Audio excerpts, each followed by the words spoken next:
Hello, Young Road here, and welcome to my channel. Video is a continuation really on my last one, touring. This one's more about camping versus hotels. So watch the intro and stay tuned.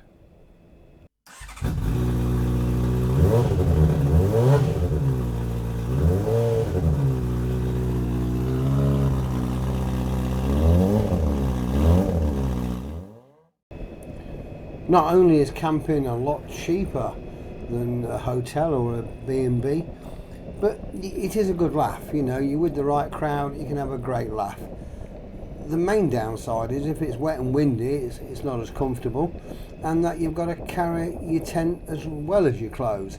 Now, if you've got a group of lads going off to a rally or, you know, a few days camping, you've got no pillion, so you know you can put the tent on the rear seat. You've got plenty of room to carry everything. But if you've got a pillion, you've also got their belongings and also the tent, so it does mean a lot more to carry on the bike. So you've got a lot less room than you would have if you're riding solo. My wife is not a lover of camping. She prefers a B&B or a hotel. You don't get sort of many tents really with ensuite bathrooms now, but I've still got all my kit. I'll never get rid of it, you know, because I'm sure at one point I will be going again. If I was actually touring, you know, like stopping somewhere different every night, the only thing what really used to get me is actually sort of getting to your site at night, and before you can have something to eat, you've got to pitch your tent, get yourself something to eat, go bed. Next morning you get up, have a bit of breakfast or just a coffee or whatever, but then you've got to take all your tent down again, pack it up, load it back on the bike and move on again. I did find that a bit of a pain in the butt, to be honest. When I used to camp, I used to probably pitch up and say, right, I'm going to stay here for 2 or 3 days, then go off and explore somewhere different, but at night just return back to your tent. Yeah, I just weren't a fan of all the setting your tent up and packing it away all the time.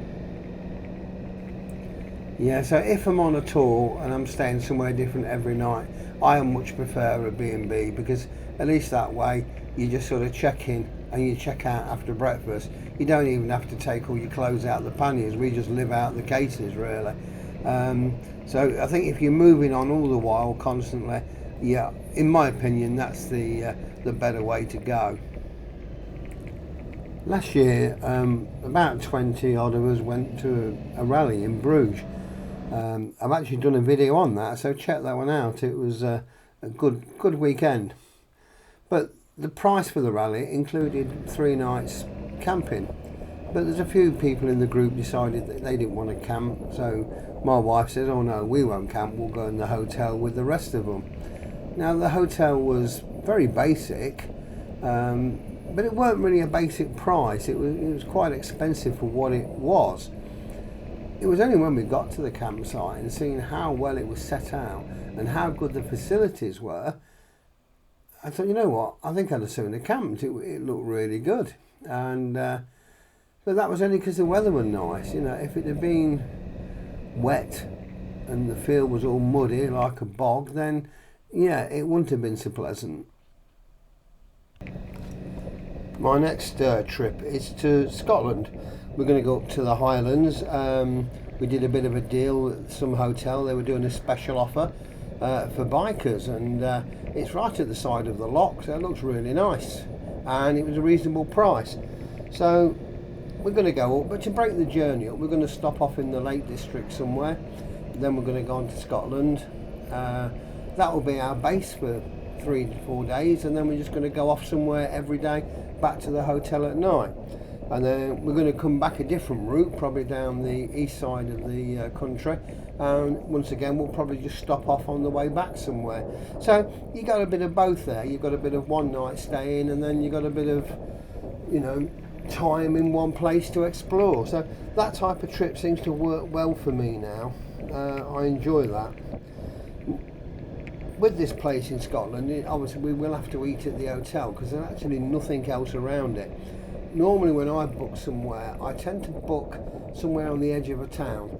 So if I've been out on the bike all day wearing bike gear, you know, night time I want to go out and have a nice meal, I sort of just have a walk, you know, 15-20 minute walk into town, get a meal. It's just nice to sit in your normal casual clothes rather than sit at a table with, you know, thick bike clothes on and having your helmet under your seat or on the table. It's just nice to get off the bike. And to be honest, the walk is quite welcome after you've been sitting on the bike all day. So I tend to book somewhere, I say, where I have got access to pubs and restaurants, so I can go and get an evening meal. Whenever I book a hotel or a B&B, I always ask that, well, first of all, I mention that I'm actually coming up on a bike, because, you know, some people do slightly discriminate against bikers staying in their establishment. You know, it's just a thing people have. But more than that, I want to know that there's safe parking for my bike off-road. A friend of mine actually booked a B&B once, and it was actually smack on the main road. There was no car park whatsoever. There was yellow lines outside the hotel, and the only car park was about 300 yards down the road. And the hotel has permission to use this public car park. So even though you didn't have to pay charges, he said, but all the local youth were hanging around there, and you know, the fear is, are they going to use your bike as a climbing frame? You know, could get knocked over, damaged, scratched, and all sorts. So, you know, personally, I always want to make sure that I've got somewhere secure and safe to park my bike. Another advantage B&Bs have is that, you know, if your clothes do get a little bit damp, you can usually put the heating on and you can dry out your clothes. I've been out and got absolutely soaking, but, you know, I've been able to hang my jacket up in the shower. At least all the water will drip out, and then once it's dripped out, you can then dry it in front of a radiator. So you have got that sort of advantage. I suppose the disadvantage is, as a smoker, you know, if you want a cigarette, you've got to go and sit outside. Whereas in your tent, what I used to do is just open the zip a bit and pop my head out. But, you know, you can't have it always. I must admit, I was in the Lake District on a trip where we was riding all the quiet passes, like the Kirkstone Pass, the Hard Knot and Rhinos passes. Great few days that was. But the campsite there had a massive drying room where you could just go in and dry all your clothes. That was sheer luxury for a campsite. So, what do I take camping? Basically, the first choice is the tent. Now, my first one was too big. I wanted something which I could stand up in, you know, I'm tall. So I bought this tent. It was too big, too heavy, and it took up so much room on the back of the bike. You know, how on earth I got all the way to the south coast is still a mystery. After a few more bad choices of buying the wrong tent, I ended up with a tent which, although I couldn't stand up in it, but I could sit up nicely, you know, it was comfortable. The bedroom section was at the back, but there was enough room at the front to sit on a pannier, and that way you could store everything in that bit. You could take your muddy boots off in that bit. So it kept your bedroom area nice and clean and dry. A decent quality sleeping bag is a must, you know. The one I've got's really nice and warm, and it's got a built-in pillow, and the built-in pillow is far more comfortable than your rolled up motorbike coat. But with that, I had a roll up self-inflating airbed. I mean, they're not brilliant, you know, you just sort of undo the valve and they sort of pump up to about 3/4 of an inch in thickness, but it's a bit more comfortable than grass and with the odd pebble or stone in it, you know.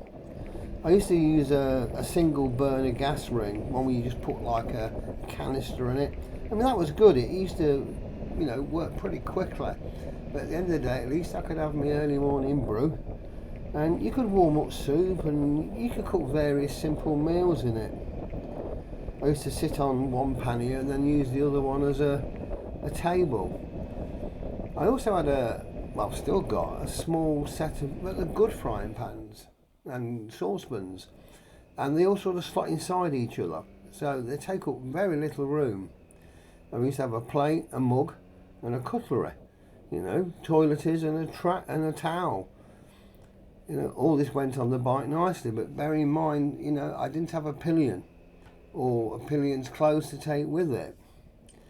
I'd always pack a loo roll in case someone has nicked the one on site. You know, it does happen. You know who you are.